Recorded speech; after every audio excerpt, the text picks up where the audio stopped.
I've been using Windows my whole life. I started with Windows XP, then Vista, Windows 7 and so on. I was so obsessed with having the latest version. I also remember wanting a MacBook.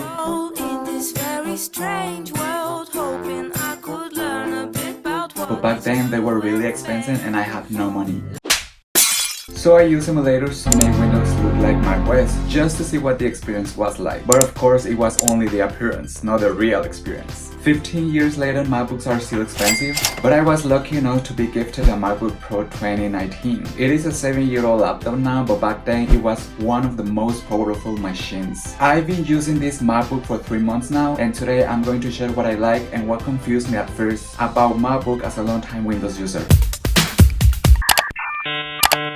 This was the biggest struggle. I had trouble with simple things like copy and paste. It felt like basic actions were harder than they should be. Having new keys like Option and Command took me time to get used to. And even after 3 months, I still get confused sometimes. To be honest, I didn't even know what the Option key was for at first. I even tried using a Windows keyboard on this MacBook and it got even more confusing. For example, the Windows key acts like Command and Alt acts like Option. After some research, I finally understood how they map, but yeah, it wasn't intuitive.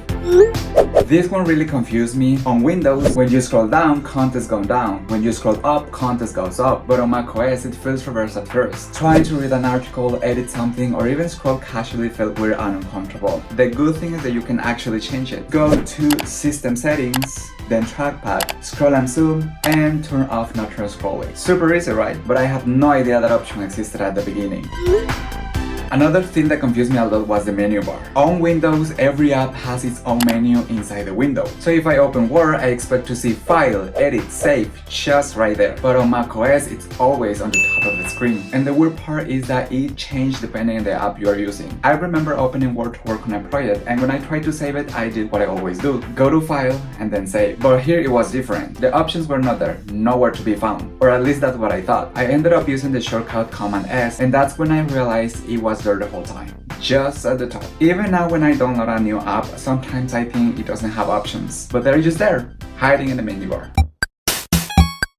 This might sound really stupid, but I love the fact that the pointer gets bigger when I shake the mouse really fast. I always lose the pointer, or maybe I'm just blind, but this small feature actually made me love macOS. Of course, this option is not on Windows, so it really surprised me, because every time I can't find the pointer, my first reaction is to shake the mouse like crazy until I see it again. And suddenly seeing this big pointer like, hey, I'm here, that was everything.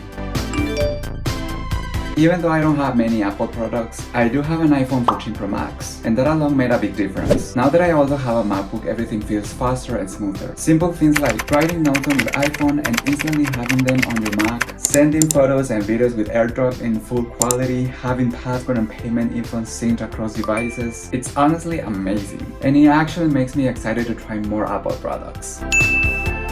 macOS can feel a little bit complicated to use at first, but once you get used to it, it's pretty easy to use. One thing that really stood out to me is that I haven't had any major system issues. Things just work. And remember, this is an older MacBook, so I can only imagine how good newer versions are.